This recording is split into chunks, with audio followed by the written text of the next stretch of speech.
the STAR difference is essentially the idea of creating communication between patient, staff, and physician that's unmatched in order to get the patient the care that they want, the things they want addressed. And without communication, you can't accomplish the goals that the patient wants and is coming to see you for. I think secondly, we offer only board-certified plastic surgeons, which gives us the opportunity to work amongst each other and with each other in longer cases, making them shorter and safer for the patient.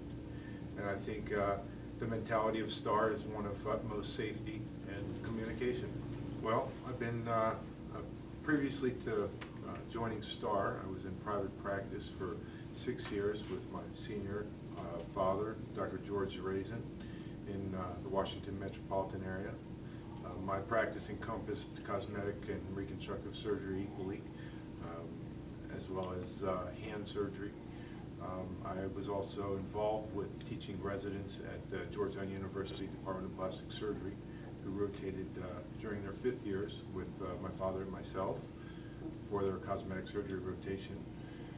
I also took biannual trips to the Dominican Republic to help young kids and people with disfigurements in the Dominican Republic for reconstructive purposes in hand and face and breast and body alike. I did some research along the way during my residency at Georgetown for breast reconstruction as well as cosmetic breast surgery, producing some book chapters and some articles with regards to those issues. Prior to that, I was at NIH, which is in Bethesda, Maryland, did research with the genetics department with Dr. Vittorio Gallo, who's world-renowned for having discovered some details involving the initiation of the discovery of the HIV virus, and this was many years ago when I was in my teens. And I was also a patient care technician at Suburban Hospital during my high school years, which started it all off in medicine. After Georgetown, I decided that my dad was getting older and was deciding on retiring, and I wanted to be a part of something a little bit bigger than just myself. I also became engaged to a beautiful lady and moved here with her and got married and started a family here. And that's when I met the people at STAR Plastic Surgery and found that they were a perfect fit for me. The team is incredible at STAR, from the ladies at the front desk all the way to the patient coordination, and the feeling of being at home and part of a team was immediate and gratifying. The patients as well clicked with me, and along with the rest of the staff. As far as the importance of being part of a group of surgeons that are all board certified in plastic and reconstructive surgery was first and foremost for me in my decision, as well as the ability to continue in the areas of research in cosmetic surgery and possibly get back involved with my alma mater of my medical school, Wayne State University.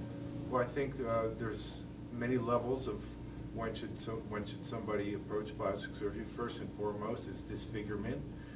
Functional loss are the most important standards that we all live by, and without that we don't feel complete. So reconstruction is the #1 reason. Secondly, after establishing function, you want to establish form. People need to feel good about themselves for everyday reasons, to be effective in life, to be happy with themselves and others, and to have good relationships. I think you need to feel first good about yourself. People should seek plastic surgery when they feel disproportionate in one area of their body in regards to the rest of their body, if they feel as if they don't fit in for a particular reason, which is congruous with reality. I have never been involved in a practice such as this one that gives such a complete and thorough communication process to the patient to allow them to make a very informed decision. As well as, you know, as a physician, you're running from room to room, and you see many patients throughout the day, and patients need to communicate what they want from the physician, and the physician likewise communicates to the patient. There are many other aspects of the surgery that are not discussed between patient and physician, and And that's where the staff of Star Plastic Surgery comes in. They fill in the gaps. That patient, any patient, does not leave the office without completely answering every question that they possibly could have. And that's what sets this place apart from all the rest, is the patient gets very well informed. They have all the possible procedures discussed with them. The pre-op and the post-op convalescent periods are discussed in detail. And it allows me to be a physician and treat the patient as a patient and have a good communication exchange and decide on the appropriate plan for each and every patient. From top to bottom, you couldn't ask for a better staff. They're kind, they're dependable, they're honest. I find a lot of places that have a setup of plastic surgery such as this one are very business-oriented, pushy. We're more family-oriented, and everybody knows each other, everybody's friendly with each other, and everybody has their set roles, and that's what the most important part of this production we have here is that everybody knows their importance, and everybody is important. Without one, all of us do not work efficiently. We work well together.